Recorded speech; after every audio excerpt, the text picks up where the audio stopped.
Hi folks, it's Andy. I hope you're having a fantastic day. Welcome to this week's Kendo Rant.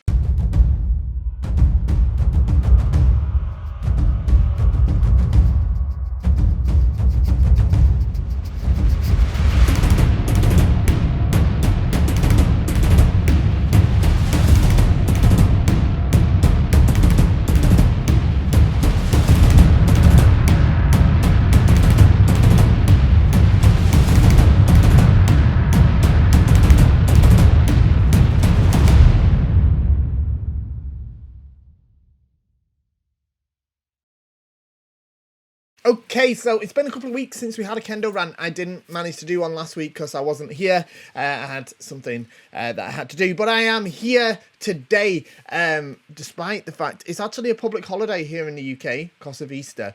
So office is quiet, everything is serene. I'm here by myself, but I couldn't miss bringing you Kendo rant this week. So we've got some fantastic questions for you today. We're going to get to them in just a second, but before we do, there's not loads, there's only a few, so it might be a short episode today. But before we do, like, share, subscribe, help someone start Kendo. You know what you're doing. And shop at KendoStar. That's my website that sells amazing, fantastic, brilliant Kendo equipment. So obviously I'd say it's brilliant. So if you don't believe me, I'm not sure why you wouldn't believe me. But if you don't believe me, go and check out all our reviews. Check out the people in your dojo that have definitely got to be using KendoStar at this point. Things are mental. We're shipping stuff out like crazy. So I'm sure there's people in your dojo using KendoStar. We've got to be the biggest one by now. So yeah, but it keeps the camera rolling, keeps the lights on, and it's awesome stuff. So everybody's a winner. So let's get to these questions. Okay. Hi Sensei, quick question. I used to train Kendo at high school in Ibaraki Prefecture. When we did Kirikaishi, we did 2 Menuchi pass-throughs, including during Dan exams. When I returned back to the US, they only do 1, and I noticed you showed 1 too. Do you know why we did 2? Thanks. So this is actually a comment from the video I've done from a couple of years ago on Kirikaishi. I'm going to bring in a new Kirikaishi video out soon as well. I've not filmed it yet, so when I say soon, like I mean that in a pretty loose sense of the word. But anyway, what you're talking about is the normal pattern for Kirikaishi is men, then 4 times left and right Sayu men going forwards, and then 5 times backwards, and then men and through is the men and go past is the official Kirikaishi. Okay, now the standard practice of that is to do it twice. So you do the men, and then you do your 4 Sayu men strikes going forward, 5 going back, and then you do that again before going through. Men, men, men, men, men, men, men, men, men, men, and then back to Chudan, and then men and go through. Is usually, and then the other side would do. Now, what you're saying is that after that final men and go past, you turn around and do another men and go through again. That's just a local variation. It's not like it's not set in stone. There's lots of different variations of how to do Kirikaishi, and in Japan as well. It's not that every single dojo, every single place does it exactly the same. I know some places that do 3 sets of the Sayu men. I know some that do more than 4 forward and 5 back. There's all sorts of different variations that are considered sort of standard for that dojo or for that area. Okay, so it doesn't matter. It doesn't mean one's wrong or right. It's just the official one in the book just says men, and then 4 forward, 5 back, and then men and through. And I think it does say in the book off the top of my head as well that there's various patterns of doing it. So it's nothing to worry about. It's just a different way of doing it. Hi Andy, my club will be grading in the near future, and our sensei has made it a goal for us to skip our grades. We're currently 6th to 4th Q. I'm wondering how realistic it is to aspire to skip grades, as almost nobody skipped when we were graded the first time. Is it something to be expected, aspirational, or unrealistic? Well, I'd say that it depends. Obviously, I'm assuming that you're talking about up to 2nd Q, because generally, it depends, of course, but generally after second kyu, once you get to first kyu, then first dan, second dan, third dan, all that, you can't usually skip those grades. You have to take them one at a time. But often, sort of between sixth kyu and second kyu, you can often jump between them. It is totally realistic to expect to be able to jump the grades at that point, if that is something that's you know, the way the setup is in the area that you're doing it. It's how I did it. It's how I grade people in my dojo as well.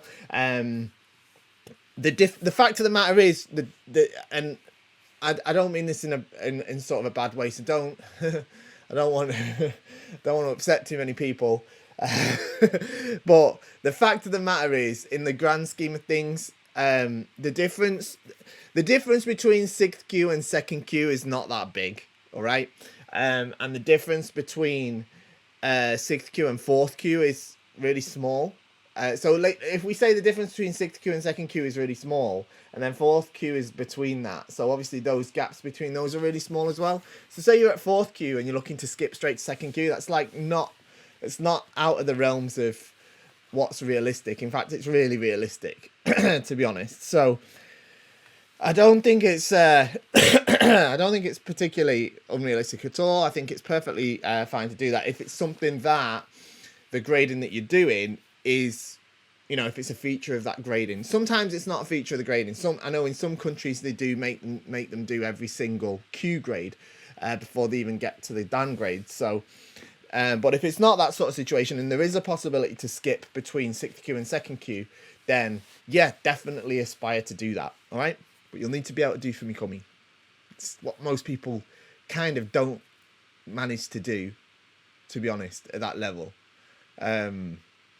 You know, I say the gap between sixth kyu and second kyu is small, but it's one thing. That's why it's fumikomi. If you can do fumikomi like properly, when I say properly, I don't mean like amazingly, but like if you're striking with kentai no ichi, some semblance of it, and you're leaping forward with fumikomi and striking, and the whole thing is coming together, pretty much all as one movement, then you're gonna get second kyu, because you can get first kyu by doing that, and pretty much first dan as well. So the biggest thing is if you're not managing to do that, that's where the problem is, right? I think that's the thing that a lot of people kind of miss. I think a lot of people are like, well, why, you know, I got, you know, I got my sixth kyu or my fifth kyu or something, I wanted to get higher or something like that, and it's like, well, it's because you're not doing fumikomi. that's I'd say 99.9% of the situation. Okay, you might think you're doing it, so if you think you're doing it and you still aren't able to get over that barrier to like fourth kyu, third kyu, second kyu sort of thing, or if you're like failing ikkyu or something like that, video yourself, have a look, and be honest when you're watching it. Okay. Hello, I'm new to Kendo. I haven't quite started my journey yet. I've enjoyed your videos immensely. Thank you very much. My question is, will me having to wear glasses affect me from starting Kendo? Thank you very much. No, it will not at all. There's a couple of ways you can get around it. I've got sort of impaired eyesight as well. I get around it with contact lenses. That's not suitable for everybody, I know that, but obviously that's the most convenient way I find.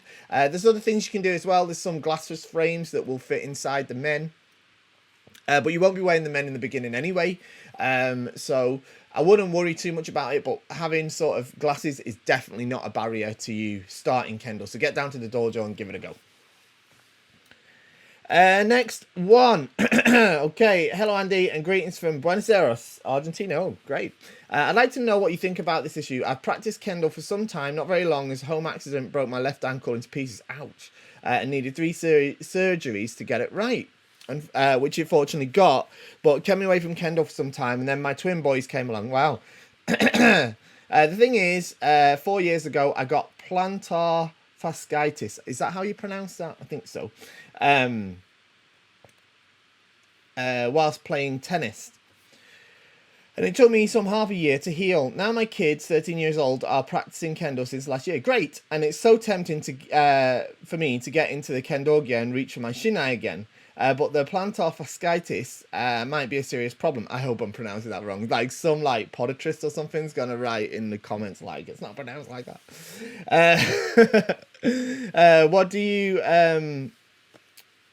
what do you think about it? Have you met Kendo go overcoming this issue? Is there some feet implement I should wear? Thanks, and keep the show going, please. Great. Okay, so here's the thing. That plantar fasciitis, if that's how you say it, it's a pretty common problem amongst Kendo. I know quite a few people, and I've actually suffered from it a bit myself too.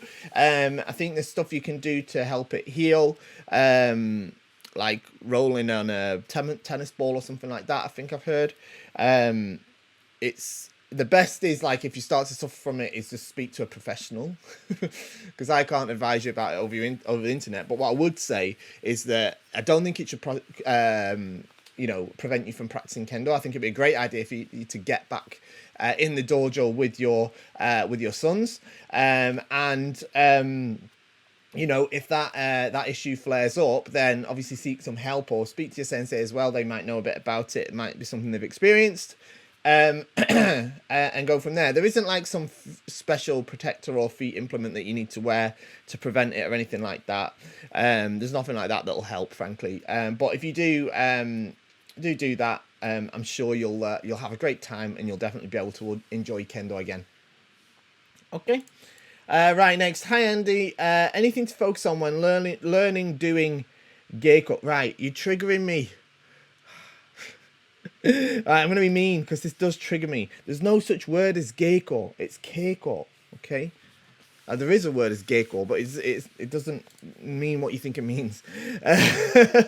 All right, but it's not. It doesn't mean what you think it means. Keiko is the word you mean. Okay, we say jigeiko because in Japanese, when the word keiko is put next to another word, it's often the K is often softened to a G because it's not a K and it's not a G. It is a ke, which becomes ge when softened next to another word or kana. All right, not to get into too much sort of Japanese linguistics, but it's keiko, okay, when it's on its own. Jigeiko, kakari geiko, uchikomi geiko. It's called geiko in those points because there's a word in front of it, okay? But on its own, keiko. And shiai with your teammates. A lot seems to go through my mind. I'm not sure what I should be focused on, especially as being new to this. Okay, so when you're first learning jigeiko, keiko, right? And you're not going to be doing shiai with you, Don't worry about shiai. Don't worry about shiai. All you need to focus on is doing the correct strikes with kikentai no ichi, okay? It's hard. And I'll tell you what. All right, I'll be totally upfront and honest with you, right? The other day, I found a video on my computer. I don't know if I've still got this, but I think I got it off an old CD-ROM from the early 2000s, from when I started Kendo. All right, found a video of me as a very first beginner before I'd done any grades, anything like that. First, like my Borger from the times brand new. One of the first times I'm wearing it. And I'm not going to show it on the channel, but what was there was the problem that lots of us face when we're first starting out. And it was great to see it because it reminded me, yeah, I was there, And what you've got to remember is keiko, jigeiko, it's not a hitting competition, all right? It's not about how many times you can make hits on your partner.